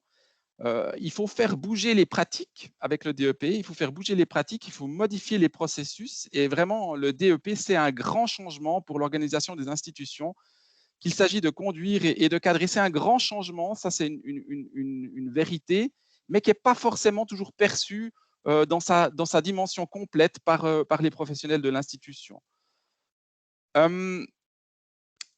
Donc, pour prendre un exemple un petit peu concret finalement de comment est-ce que je vais adresser ces différentes questions, je vais prendre la question de l'accès au DEP. Donc, voilà les questions que je dois me poser. C'est qui je décide dans mon institution va utiliser le DEP. Donc, c'est quelque chose qui se pose au niveau du management, au niveau de la décision. Qui c'est qui va l'utiliser? Dans quel cas c'est pertinent? Et puis, on se pose cette question-là. On établit une liste qui d'ailleurs est requise pour la certification. Comment est-ce qu'il accède? Comment est-ce qu'il accède? Est-ce qu'on va aller dans un portail? Est-ce qu'on va aller dans une intégration avec le système primaire? Et puis, dans ce système primaire, comment ça marche? Quand est-ce qu'il accède finalement? Quels sont les use cases, les cas d'utilisation clinique dans lesquels il est pertinent d'aller voir le DEP? Il est intéressant d'aller le voir, voire il est peut-être même obligatoire de s'en assurer.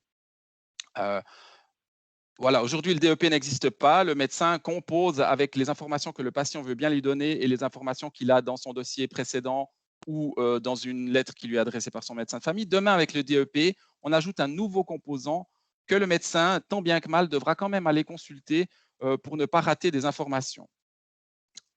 Les conditions cadres d'accès, ça, c'est quelque chose qui s'applique finalement aussi pour le DPI, mais qu'il s'agira d'amener, de rappeler les bonnes pratiques, la formation à l'utilisation, l'engagement, la prise de connaissance des conséquences légales spécifiques au DEP, les identités électroniques sécurisées.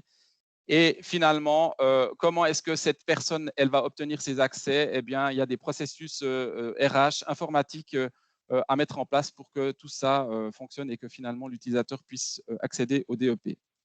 Voilà, donc ça, c'est vraiment très concrètement comment on adresse ces différentes thématiques dans le cadre des projets institutionnels des institutions de santé du canton de Neuchâtel.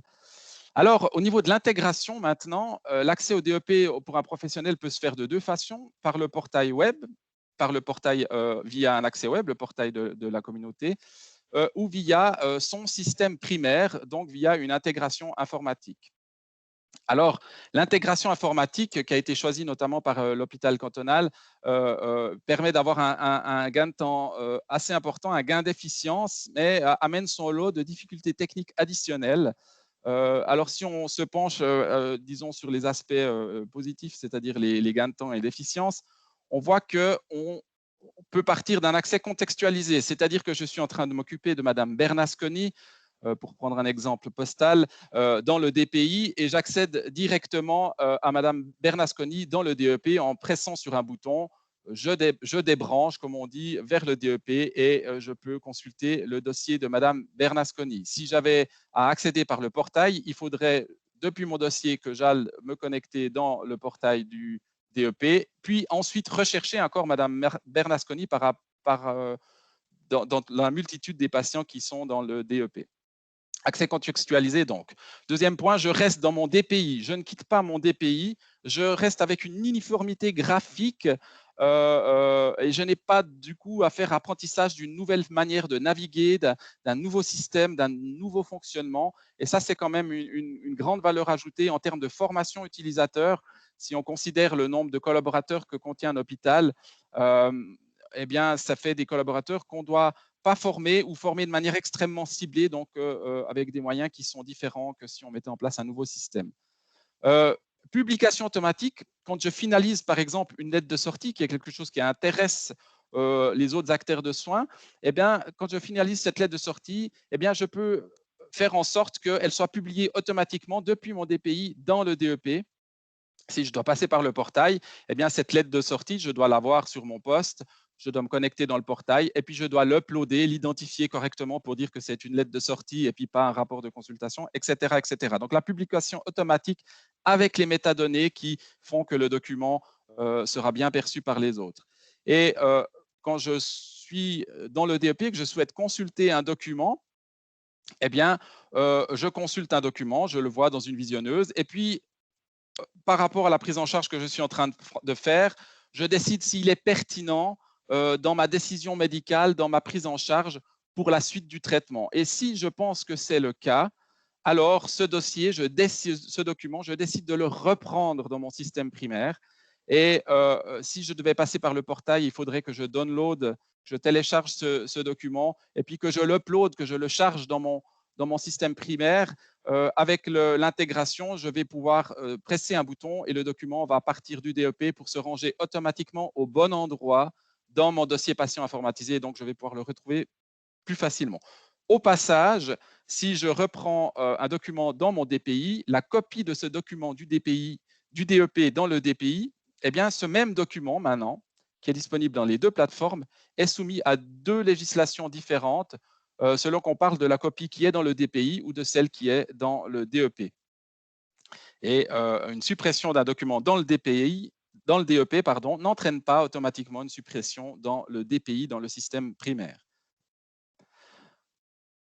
Voilà, et maintenant, il y a eu quelques évocations des avantages et des inconvénients dans les présentations précédentes. Je vais faire le même exercice, mais avec une perception du point de vue de l'hôpital, des professionnels dans les échanges qu'on a pu avoir.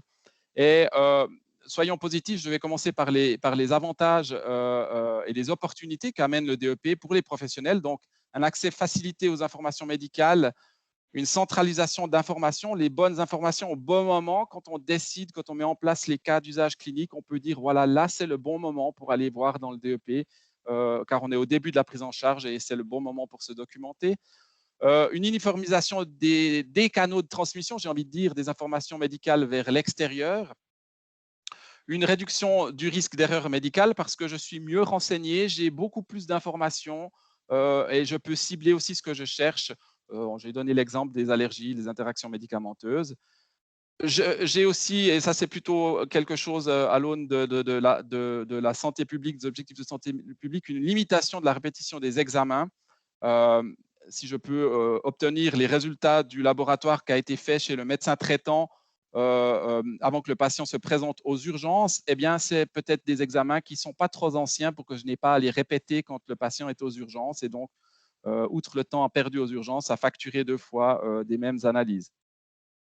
Et puis, je pense que les professionnels pensent que aussi le DEP renforce la compétence des patients et par analogie, leur compliance au traitement. Je donne un petit exemple. Si je vais chez mon médecin traitant qui me dit « Monsieur Hisch, vous êtes en surpoids, il faudrait faire attention », je l'entends et je l'entends. Mais je ne suis pas sûr que j'en prends acte.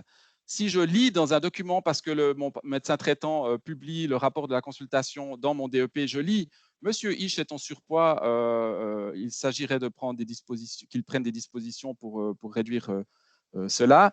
Alors, je pense que ça frappe différemment l'esprit de le lire que de l'entendre.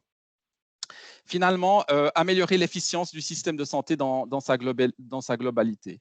Et puis maintenant, évidemment, tout n'est pas rose. Soyons réalistes, il y a quand même un certain nombre d'inconvénients et je me dirais même de risques pour la mise en œuvre et le fonctionnement du DEP pour que, pour reprendre les termes de M. Hoff, qu'on ne soit pas dans quelque chose où des investissements ont été faits dans le vide. Du point de vue médical, du point de vue de l'hôpital, les risques sont plutôt du point de vue d'un changement de paradigme. C'est-à-dire que jusqu'à présent, j'écrivais dans mon dossier, le patient ne voit pas ce que j'écris de lui. Dorénavant, le patient voit ce que j'écris de lui. Il voit ce que j'écris de lui, donc j'ai une certaine perte de contrôle et puis je dois aussi faire attention à la façon dont je formule les choses. Le patient pourrait aussi être choqué, stressé par ce qu'il lit, parce qu'il va lire des choses que peut-être avant le DEP, j'aurais voulu lui présenter d'abord et puis ensuite lui amener les informations complémentaires. Là, il va peut-être pouvoir découvrir des informations stressantes. Voilà. Mais néanmoins, tout ça permet de montrer que finalement, ce qui doit changer, c'est la relation entre le médecin et son patient. Ils deviennent beaucoup plus partenaires. Il faut expliquer davantage. C'est aussi un temps que les médecins vont certainement devoir consacrer, qu'ils consacrent peut-être moins aujourd'hui. Ils vont devoir devenir partenaires et on parlait de confiance. Et je pense que la confiance, elle peut aussi s'écrire de cette façon. Voilà. Point important qui repose aussi sur la confiance que le patient a vis-à-vis des professionnels, c'est que c'est le patient qui décide ce que le professionnel voit de son histoire médicale qui sera contenue dans le DEP. Et évidemment, si on a réussi à établir cette relation médecin-patient de manière forte, eh ben, c'est aussi beaucoup plus facile pour le patient de donner des accès et pour le professionnel d'expliquer qu'il a besoin de ces accès pour mener à bien son travail. Un risque pour moi vraiment très important, c'est l'acceptation médicale de ce système. Les avantages y sont évidents et le corps médical et soignant le partagent. Par contre, le cadre légal, ça a été dit, est trop complexe aujourd'hui. La bureaucratie, notamment qui tourne autour de la certification, est excessive. Les hôpitaux ont été assez choqués par certains éléments qui arrivent dans le cadre de la certification qui sont vraiment extrêmement bureaucratiques. Il y a des choses qui sont très, très cohérentes, très, très bonnes, et il y a des choses qui sont extrêmement bureaucratiques à l'extrême, vraiment, de la pertinence. Connexion double facteur, évidemment, quand vous êtes médecin, que vous consultez aux 20 minutes, de devoir se connecter avec un double facteur dans un système en plus de son système standard, eh bien, c'est du temps additionnel et c'est des coûts aussi en termes de temps, mais des coûts en termes de mise en place d'intégration de plateforme. Et puis finalement, le point qui pourrait également rendre difficile la mise en route du DEP, c'est la montée en charge lente par le fait qu'on est en opt-in, comme l'expliquait Mme Gallois tout à l'heure. Et puis, en plus, tous les professionnels ne sont pas obligés d'y adhérer. Donc, il faut convaincre les patients, il faut convaincre les professionnels. J'aimerais dire que la montée en charge, elle va, de mon point de vue, être assez progressive. À titre d'exemple, dans le domaine de l'imagerie médicale, à partir du moment où on a généralisé la numérisation de l'imagerie radiologique, il a fallu entre 10 et 15 années pour arrêter d'imprimer des films et donc arrêter de faire quelque part autre chose que de la numérisation d'imagerie médicale. Donc, j'espère qu'on aura un temps plus court pour le DEP, et néanmoins, ça va, à mon sens, prendre du temps pour y arriver. Voilà, alors maintenant, si on arrive un petit peu sur la fin de la présentation, le démarrage et la suite. Alors, le démarrage, c'est quoi? C'est être certifié. Là, les institutions font partie aussi du processus de certification. C'est mettre les systèmes en relation et en conditions opérationnelles, coordonner les nombreux acteurs, l'identity provider, le fournisseur du système primaire, le fournisseur du système secondaire du DEP, etc. Le démarrage, c'est le projet de soins coordonnés neuchâtelois avec les patients diabétiques. Un bon test en conditions réelles avec pas trop de monde pour ne pas perdre la maîtrise tout de suite. Donc, je pense que ça, c'est une décision plutôt sage. Je dirais que vraiment, un des avantages du projet neuchâtelois, c'est que les professionnels sont à la manœuvre, comme a pu le montrer Madame Gallois, et puis que l'adhésion, on pense en tout cas l'adhésion des professionnels va en être facilitée, ce qui est une bonne chose. Et puis, vous prendrez bien la suite. Eh bien, la suite, c'est faire adhérer les patients. C'est au niveau national, à mon sens, forcer tous les prestataires de soins à adhérer au DEP.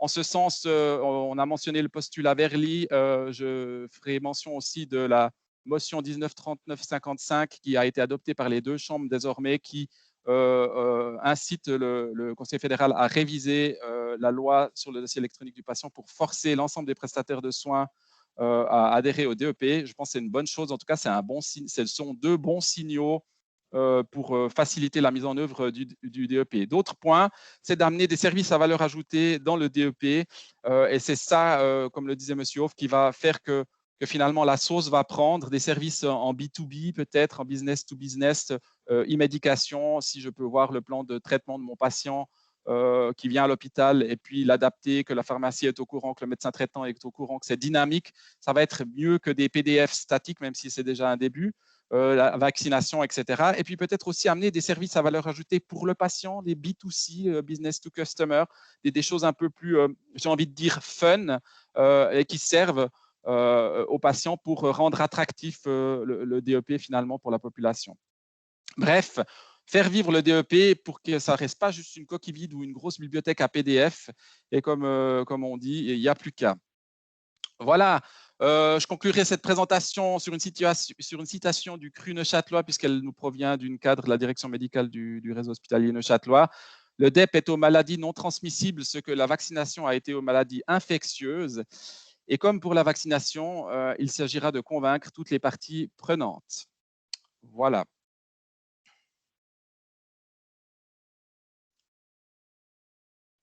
Merci beaucoup pour cette présentation et puis la complémentarité entre les uns et les autres sur ce dossier électronique du patient. Écoutez, moi, je vous propose de revenir les 4 intervenants à l'image, s'il vous plaît.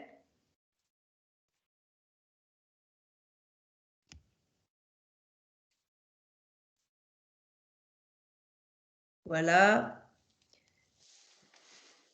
Ce qui m'apporterait, c'est de savoir au terme des présentations des 4 si l'un ou l'autre, l'une ou l'autre d'entre vous désire intervenir sur un contenu qui a été présenté ou ça suscite une remarque particulière. Volontiers, si je peux commencer. Mais oui, je vous en prie, Monsieur Grand, très Alors, volontiers. j'ai une remarque à tous les autres. J'aimerais souligner ce que Patrice Hoff a dit. C'est cette usability. Si c'est trop compliqué, si c'est pas praticable, le DEP, il va pas avoir le progrès qu'on aimerait avoir. Et puis, j'ai toujours l'image devant moi, c'est ce qu'un collègue une fois m'a expliqué. On prend les voitures, on prend la circulation et la sécurité, si on mettait le focus sur la sécurité, on dirait c'est un maximum 10 km à l'heure qu'on ose rouler. Du côté sécurité, c'est fantastique, mais ce n'était pas du tout l'idée de la circulation en voiture d'être à 10 km à l'heure. Et c'est là qu'on doit accélérer, de dire, OK, il y a certains risques à prendre parce qu'on va utiliser ce départ. Ça Patrice Hoff, là, je te soutiens absolument, je comprends cette réflexion. Et c'est ce qu'on veut aussi faire quand on développe maintenant cette loi, la LDEP qui a été écrite à un moment où c'était aussi une autre culture. Il ne faut quand même pas oublier la numérisation dans les années qui ont développé, ça a beaucoup changé. Et c'est là, Caroline, que j'aimerais te répondre aussi à la réflexion du opt-in, opt-out. Au moment en 2015, à la votation, tu n'aurais jamais pu passer la LDEP si tu avais eu le opt-out. Je pense pas. Maintenant, on est en 2021, en 2015, il y a eu une autre culture, je dirais. De là, moi, je trouve que c'est dommage, personnellement, mais du côté loi aussi maintenant, on discute aussi maintenant cette réflexion. Et personnellement, je pense qu'encore à l'heure actuelle, ça ne serait pas accepté. Si on prend la question des transplantations des organes, tout ça, il y a exactement les mêmes discussions. Et puis les gens, ils n'aiment pas cette histoire de opt-out. Ils n'aiment pas les Suisses. Alors, en tout cas, il faut faire un point d'interrogation. Et à M. Hisch, ça m'a impressionné la description du projet. Et j'aimerais aussi souligner là, l'introduction du DEP, c'est un projet, mais c'est un projet d'organisation et puis pas de IT. IT, ça suit l'organisation et puis comme vous l'avez bien démontré, déjà que le patient, c'est lui qui décide qui a accès ou pas. Et de là, votre remarque, vous trouvez que c'est peut-être un risque que le patient il lit ce que j'écris de lui. Moi, je viens de la banque. Alors, j'ai travaillé très longtemps à la banque et puis il y a peut-être 15 ans, 20 ans, il y a eu les Kundengeschichten, alors l'historique du client. Et beaucoup à la banque, les conseillers, ils avaient beaucoup de soucis. Ouais, mais maintenant, ils lisent ce que j'écris, tout. Et finalement, on a même vu que ça apportait même des avantages à la banque. Il y a eu des cas, par exemple, où on était devant le tribunal pour dire ouais, est-ce que cette hypothèque, elle était comme elle était. Et finalement, la documentation a même soutenu la banque. Alors de là, j'invite à ce changement de culture. Un médecin, il doit être prêt à montrer, à être transparent. J'ai le droit comme patient. C'est ça qui m'impressionne au DEP, que là, il y a une autre possibilité d'accès. Comme vous l'avez dit, c'est des partenaires. Voilà, maintenant je me tais. Je vous remercie beaucoup. Une autre réaction parmi les...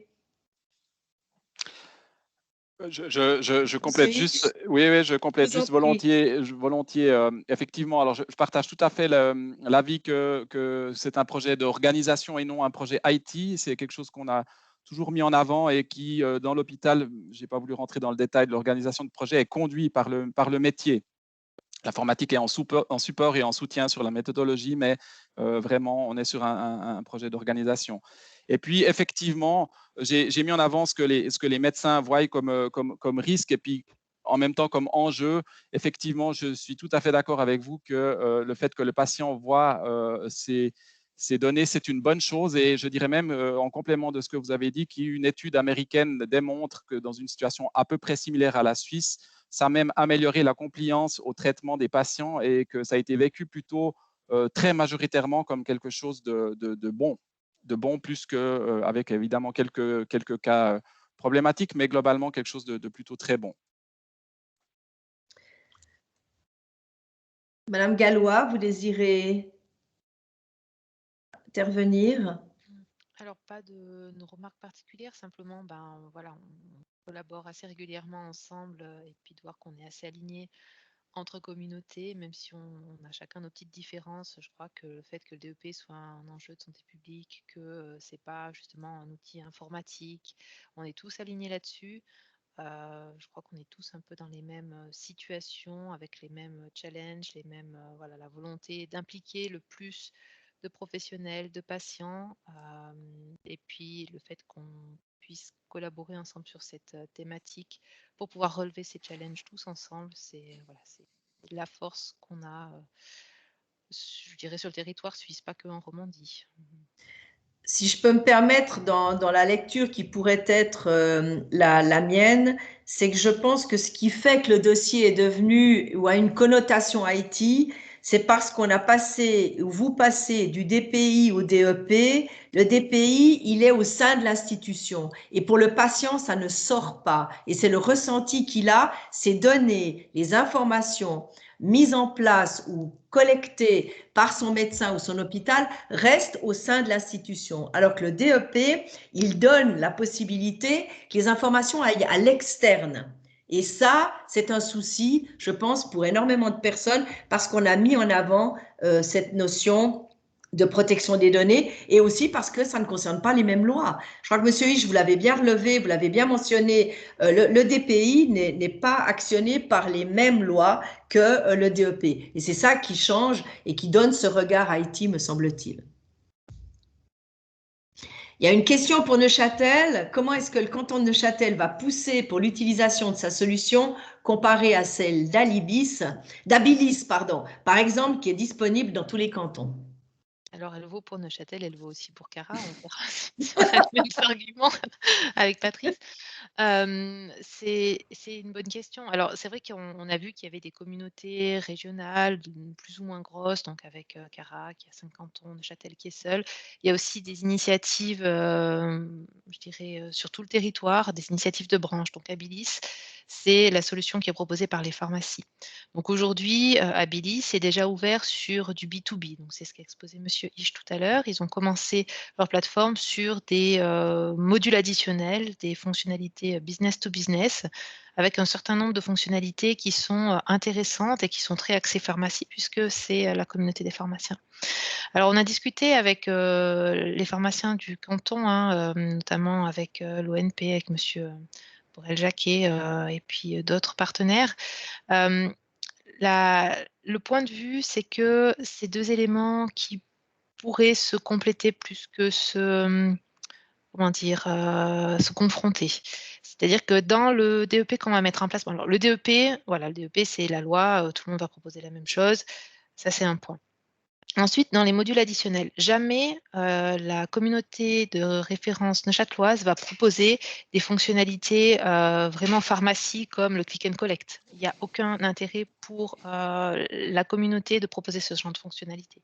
Donc on ne va pas, dire aux pharmaciens, n'allez pas chez Abilis et puis ne proposez pas ces fonctionnalités à vos, aux patients qui viendraient dans votre officine et finalement, j'allais dire, ne vous privez pas de ce genre de fonctionnalités qui peuvent être intéressantes dans votre business de pharmacie que nous, on ne proposera jamais. Par contre, ce qu'on dit aux pharmaciens, c'est l'un n'empêche pas l'autre. Un professionnel peut être dans 2 communautés. Donc pour nous, c'est important que les pharmaciens soient dans le projet neuchâtelois. Pour tout ce qu'on a expliqué tout à l'heure, on est en train de co-construire ce dossier ensemble. Aujourd'hui, on est en train de mettre en place uniquement le DEP et par le jeu de l'interopérabilité des communautés telles que la loi l'exige, les informations transiteront. Par contre, à partir du moment où on va mettre en place des fonctionnalités B2B comme un plan de médication partagé, ça, c'est des fonctionnalités qui ne sont pas encadrées par la loi et où l'interopérabilité entre les communautés ne sera pas assurée parce que techniquement difficile. On a des questions par rapport à ça. C'est pour ça que pour nous, c'est important que l'ensemble des fournisseurs fournisseurs de soins qui sont autour du patient soient dans notre communauté pour que, quand on va mettre en place ces modules additionnels, on puisse tous communiquer sur ces modules-là. C'est notre préoccupation principale. Merci. J'ai une question qui était antérieure, qui concernait le refus de la LSIE. Il y a des cantons qui pourraient ou qui peuvent aussi se positionner comme EIDIP certifié, par exemple, en opérant une solution privée certifiée. Alors, qu'en pensez-vous? Alors, peut-être que Patrice pourra répondre pour le canton de Vaud. Ouais.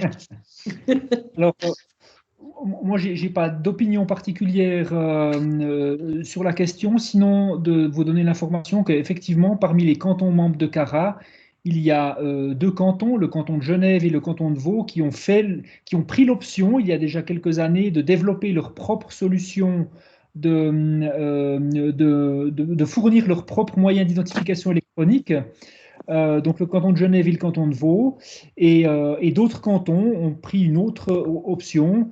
Nous, de toute manière, en tant que communauté de référence et fournisseur d'une plateforme de santé numérique sur l'ensemble de ces 5 territoires, de ces 5 cantons, nous acceptons de toute manière tous les moyens d'identification certifiés qui auront été acceptés par les différents cantons. Donc il n'y a pas de discrimination finalement. L'ensemble des moyens d'identification qui sont offerts par les cantons à leur population pourront être utilisés pour accéder à la plateforme CARA.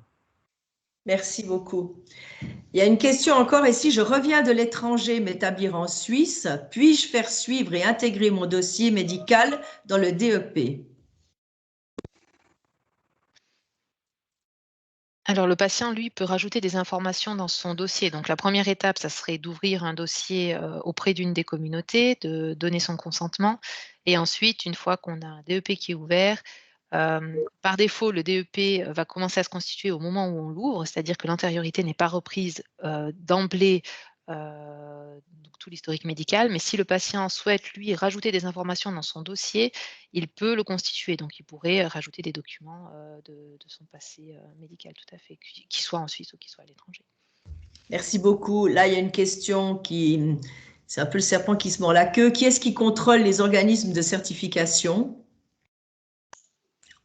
Voilà. Alors, je pense que c'est moi qui reprends la réponse, là, je pense. Avec plaisir. Alors, les organismes de certification, ils ont l'accréditation. Alors, c'est la Schweizerische Akkreditierungsstelle qui est responsable de ce que l'organisme de certification fait du côté procès. Alors, c'est comment se fait un contrôle ici et là.